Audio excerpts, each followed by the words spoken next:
Welcome to my channel Hema Hungama and welcome to Bigg Boss 8 series and episode number 90 లో ఏం జరిగింది అంటే గనక శ్రీముఖి వచ్చి వాళ్ళ క్లోజెస్ట్ ఫ్రెండ్ ని గెలిపించింది. బట్ పార్షాలిటీలో అయితే కాదు, నిజంగానే అవినాష్ అయితే లిటరల్లీ తన ఎఫర్ట్స్ అన్ని పెట్టి టికెట్ ఫినాల్ అయితే గెలుచుకున్నాడు. దానికి అవినాష్ కి కంగ్రాచులేషన్స్. అండ్ ముఖ్యంగా షార్ట్ అండ్ స్వీట్ గా చెప్పేద్దాం అనుకుంటున్నాను, తేజ అండ్ గౌతమ్ గొడవ ఇట్స్ అ వర్స్ట్ థింగ్. అసలు తేజ బిహేవియర్ రాను రాను చాలా చాలా చాలా చాలా చాలా వర్స్ట్ గా అయిపోతుంది. అటు దోశల దగ్గర, చీజ్ దోశ దగ్గర కానీ అక్కడ కూడా అన్వాంటెడ్ గా వెళ్ళిపోయి గొడవల్లో దూరిపోయి హైలైట్ అయిపోయి ఒక కంటెంట్ క్రియేట్ చేసేయాలి, నాకు స్క్రీన్ స్పేస్ వచ్చేయాలి అన్న ఒక ఎదవ థాట్ తో బిహేవ్ చేస్తున్నాడు తేజ అయితే. గౌతమ్ విషయంలో కూడా తన ఇష్టం, అబ్బా నువ్వెలాగైతే ఇది నా పర్సనల్ ఒపీనియన్ అని చెప్తావు, అలాగే ప్రతి మనిషికి ఒక పర్సనల్ ఒపీనియన్ ఉంటుంది. ప్రేరణను సెలెక్ట్ చేసుకున్నావు, నన్ను ఎందుకు అలా చేసినందుకే కదా ఈ రోజు కంటెండర్షిప్ లో నువ్వు ఫీల్ అవుతున్నావు అని చెప్పేసి నీకు డైరెక్ట్ నెగ్గితే టికెట్ టు ఫినాలే తంతే బూర్లు బొట్లో పడినట్టు పడ్డావు, అయినా సరే నీకు తృప్తి లేకుండా అలా బిహేవ్ చేస్తున్నావు. రోహిణి కూడా అంతే, ఏం ఆలోచించదు, ఏది ఉంటే అది అలాగా ఇలాగా అని చెప్పేసి ఈ ముగ్గురు, ఈ ముఖ్యంగా ర్యాట్ ఎవరైతే ఉన్నారో రోహిణి, అవినాష్ అండ్ తేజ, ఈ గ్రూప్ లో ఒకళ్ళు బయటకు వచ్చేస్తేనే వీళ్ళు బాగుపడతారు అన్న ఫీలింగ్ ఉంది.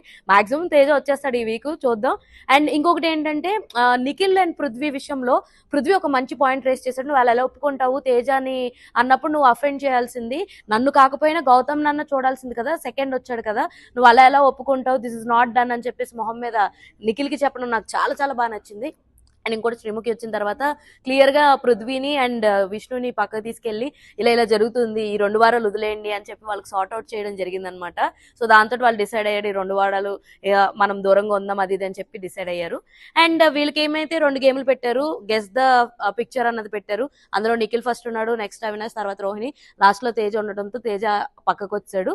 ఇంకా కంటైనర్షిప్ కి సంబంధించిన గేమ్ లో రోహిణి, అవినాష్ అండ్ నిఖిల్ ఆడారు. జస్ట్ త్రుట్లో తప్పిన ప్రమాదం కింద అవినాష్ నెగ్గేశాడు అనమాట. సో మొత్తానికి అలా కంటెండర్ అయిపోయాడు. అండ్ తన లైక్ ఫస్ట్ ఏదైతే ఉందో వెళ్ళినటువంటి టికెట్ ని తీసుకొచ్చి వాళ్ళ వైఫ్ ఫోటో దగ్గర పెట్టి దిస్ ఈస్ ఫర్ యూ అను అని చెప్పి అన్నాడు. చాలా చాలా బాగుంది. అందరూ కూడా చాలా స్పోర్టివ్ గా తీసుకున్నారు, అది నాకు బాగా నచ్చింది. సో మీకు నిన్నటి ఎపిసోడ్ లో ఏం బాగా నచ్చింది, let me know in the comment section. ఇలాంటి more interesting and fun videos కోసం మీరేం చేయాలి, ప్లీజ్ డూ ఫాలో హేమా హంగామా. ఓల్డ్ వీడియోస్ కోసం హేమా హంగామాకి సబ్స్క్రైబ్ చేసుకోండి